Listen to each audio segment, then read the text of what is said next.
Your desire is my command. Of course. You mean other than becoming a Grey Warden? You know, I asked Duncan this too, and all I got was, "You'll see." Oh, it's not that Duncan wants to keep it a secret, it's just that the Grey Wardens don't discuss it much. I gather it's not a pleasant topic. The first change I noticed was an increase in appetite. I used to get up in the middle of the night and raid the castle larder. I thought I was starving. I'd slurp down every dinner like it was my last. My face all covered in gravy. When I'd look up, the other Grey Wardens would stare, then laugh themselves to tears. Really? Because I was watching you wolf down food the other day, and I thought, ooh, it's a good thing she gets a lot of exercise. I'll say. I didn't mean it like that. No, don't hit me. I bruise easily. Oh, and then there were the nightmares. Duncan said it was part of how we sense the Darkspawn. We tap into their, well, I don't know what you'd call it, their group mind. And when we sleep, it's even worse. You learn to block it out after a while, but at first it's hard. It's supposed to be worse for those who join during a blight. How is it for you? Some people never have much trouble, but that's rare. Others have trouble sleeping their entire life. They're just more sensitive, I suppose. Everyone ends up the same, though. Once you reach a certain age, the real nightmares come. That's how a Grey Warden knows his time has come. Oh, that's right. We never had time to tell you that part, did we? Well, in addition to all the other wonderful things about being a Grey Warden, you don't need to worry about dying from old age. You've got 30 years to live, give or take. The Taint, it's a death sentence. Ultimately, your body won't be able to take it. When the time comes, most Grey Wardens go to Orzammar and die in battle rather than waiting. It's tradition.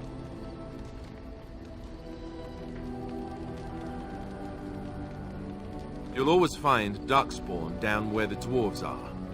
The oldest Grey Wardens head to the deep roads for one last glorious battle. Not that there's a shortage of Darkspawn during a blight, but that's the tradition. The dwarves respect us for it.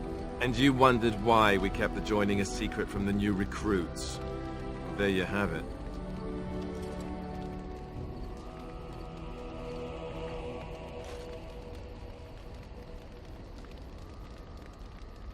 I suppose it is. We're the only ones who can stop the blight, however. Is there a price too high to pay for that? You know, Duncan, he started having the nightmares again. He told me that in private. He said it wouldn't be long before he'd go to Orzammar himself. I guess he got what he wanted. I just wish it had been something worthy of him.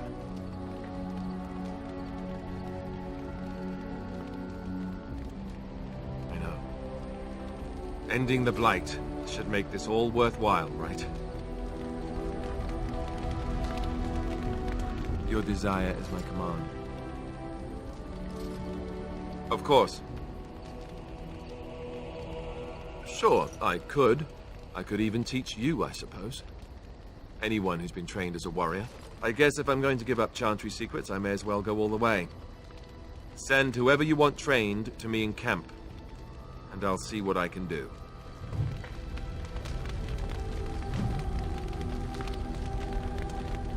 Your desire is my command. Of course.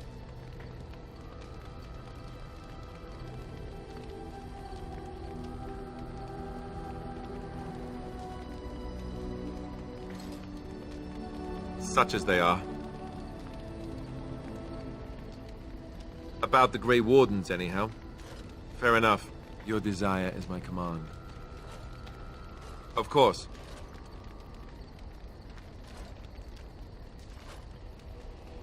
I didn't know them for very long, but I guess it was longer than you.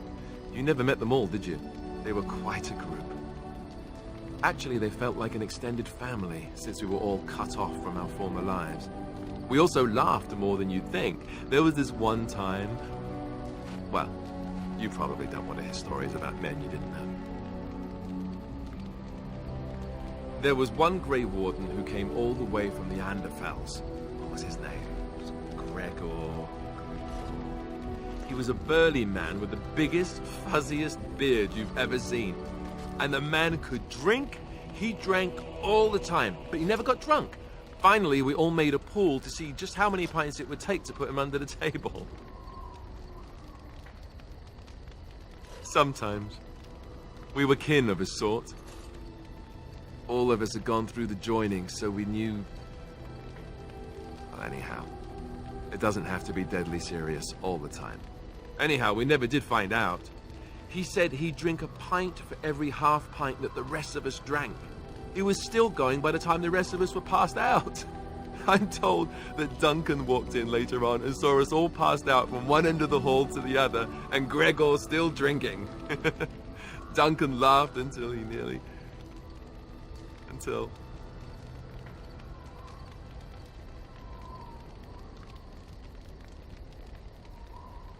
Yes, I suppose so.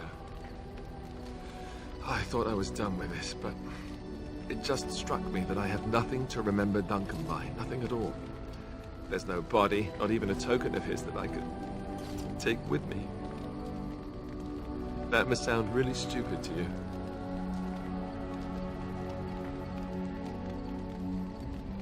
I just would have liked something of his to take with me, that's all. Well, there's no use in moaning about it, is there? He's gone. Let's just go. I'm wondering something. I'd like to know your thoughts about some of our traveling companions. Do you mind if I ask? What about Sten?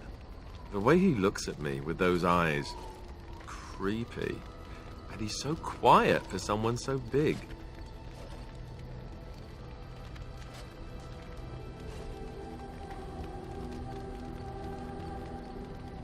Yet he doesn't seem quite so bad as the Chantry tells us. According to them, his philosophy is vile and evil. Yet he seems so reasonable. And yet, he killed all those people. He doesn't even deny it. Doesn't that bother you?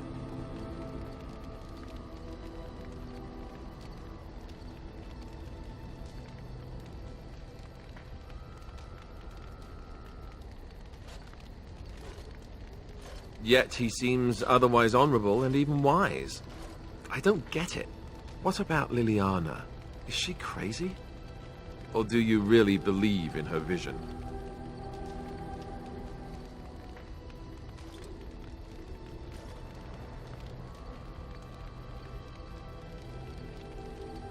That's one way to put it.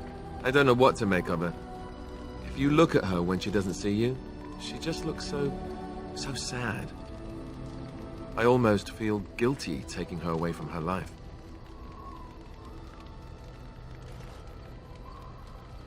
True enough.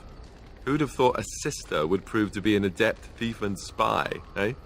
Morrigan, do you trust her? Think about it. Maybe Flemeth sent her with us for some other reason than she said.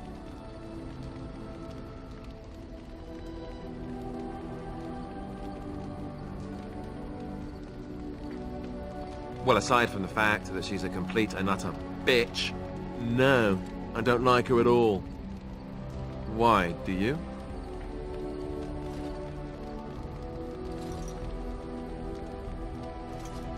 That's the most sensible thing I've heard out of you yet.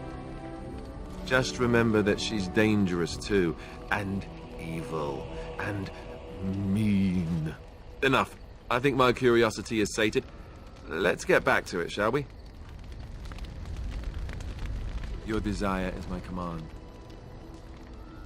Well, we're in camp. Now's as good a time as any to talk, right?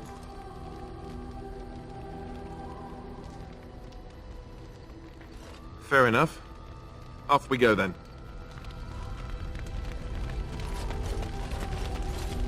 Something I can help with? Yes? What's on your mind?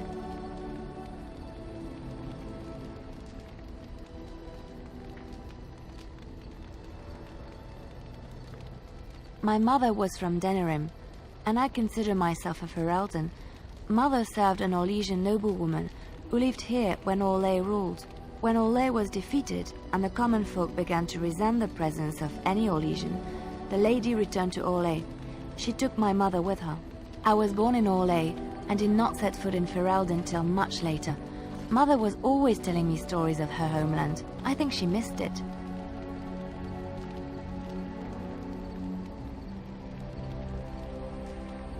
Mother died when I was very young.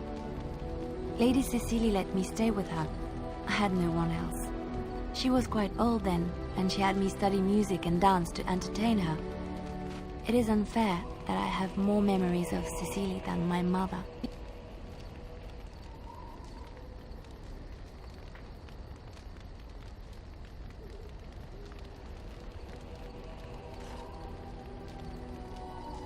Strangely, the only thing I really remember of Mother was her scent. She kept dry flowers in her closet amongst her clothes, small white Ferelden wildflowers with a sweet fragrance. Mother called them Andrastis Grace. They were very rare in Orlais. But enough about that. Let us move on. Something I can help with? Yes? What's on your mind? I miss Val Royeaux.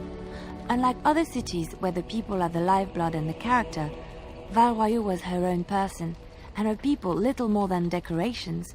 There was always music in Val Royeaux, streaming from the many windows, quiet refrains and triumphant choruses, and always, floating above that all, the chant, coming from the Grand Cathedral. It was magnificent. Oh, it would take me a day or two to talk about the many splendors of Orlais, her golden fields, her lush meadows. Of course, there are good things and bad things about Orlais, like anywhere else. Sometimes I miss it dearly, and sometimes I'm glad I'm rid of it. And you will laugh at this, but I miss the fine things I had in Orlais. Dresses, fine dresses and furs, and shoes, of course. One can't mingle with nobility with bad shoes, you see. Orlais is very fashionable, almost ridiculously so. But the shoes! Living with those ridiculous trends was worth it for the shoes.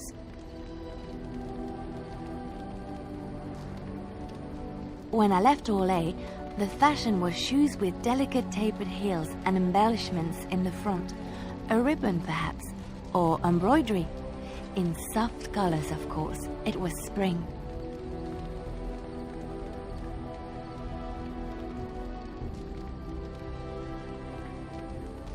I had my eye on a pair my shoemaker was working on. It was covered in pale blue silk with amber beads on the toe. The shoes made in Orlais were exquisite. Not at all like these clunky fur-lined leather boots you have in Ferelden. Ugh, just look at them.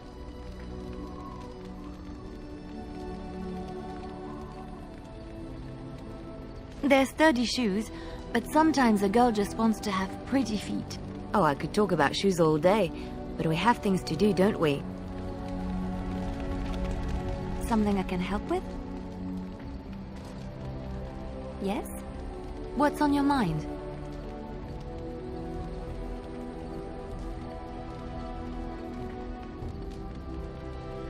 Of course I do. I love stories far too much to keep them to myself. Everyone should be able to benefit from them, I think.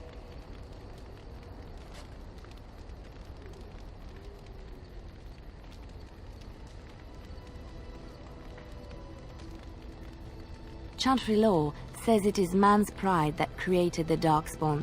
In ages past, the mages of the Tevinder Imperium ruled much of the world we know. In their pride, they thought their magics invincible and imagined that they were greater than the Maker himself. So thinking, they invaded his golden city, planning to take it for themselves and depose their own creator. But they were impure and full of sin. And it is with the sin that they tainted the golden city, corrupting it forever. The Maker cursed them and cast them from his sight. Wherever they went, they spread the taint of their sin. Any land that was touched by the taint became blighted, and would suffer no life. Instead, the Darkspawn arose to torment us and remind us of our hubris.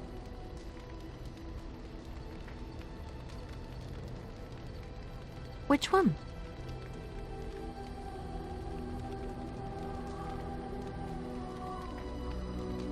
It will come to you soon, I'm sure.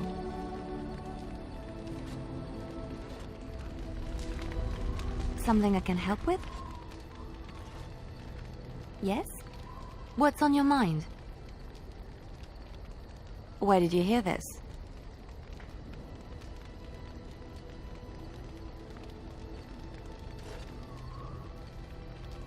And did you not think that this could be historical fact and no longer true? Not all minstrels are spies. Most are just singers and storytellers, but some of them are what we call bards.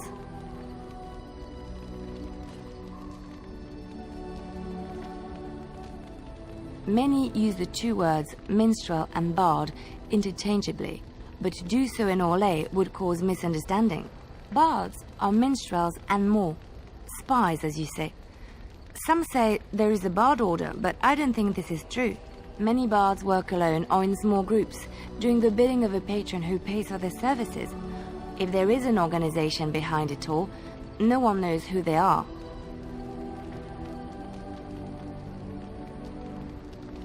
Nobles mostly. In Orlais, there is much rivalry amongst the highborn. They fight over land, influence, and the favor of the empress. But they cannot do this openly because it is impolite, and in public, they wear smiling faces and pretend to be civil. In secret, they plot and scheme to destroy each other. It is a game completely meaningless to anyone but its players.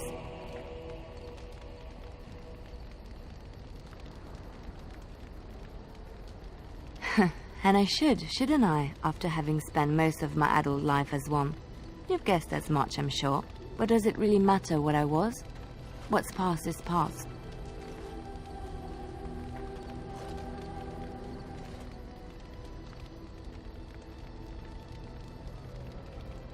I found myself in Ferelden and sheltered from bad weather in the Chantry.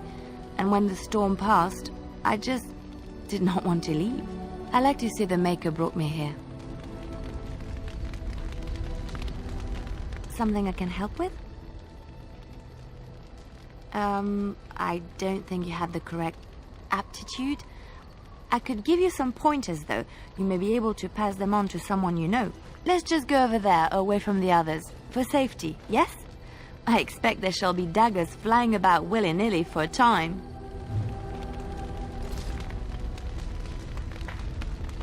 Something I can help with?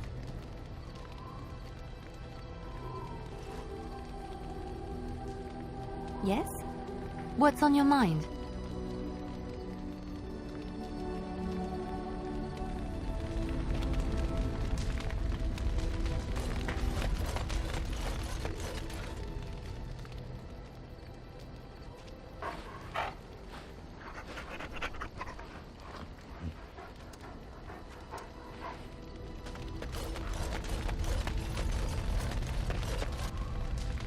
You called.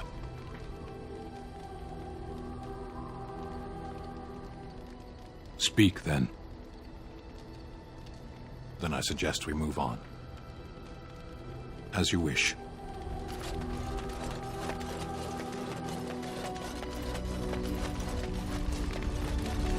I await your command. We are in camp, so 'tis as good a time as any.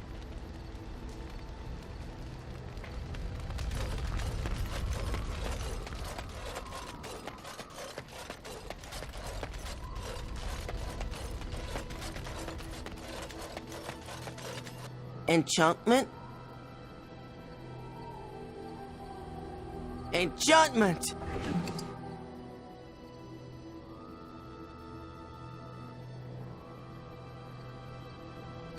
Are you sure I can't interest you in this hat? A pair of earrings, perhaps? A cheese? I'm sure you'll be pleased with the...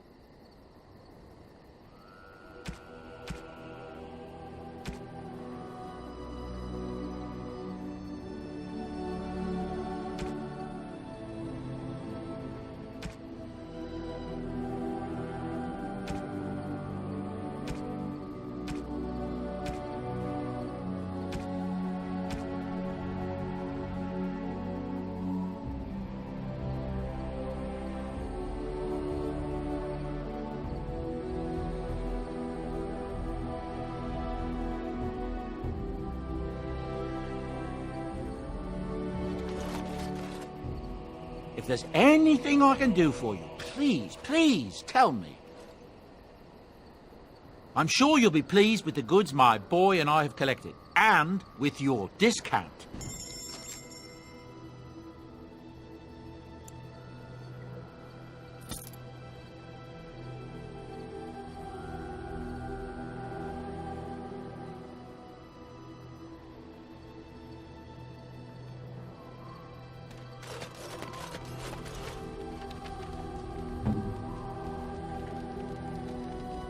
Is that for me? Really? Wow! Wow!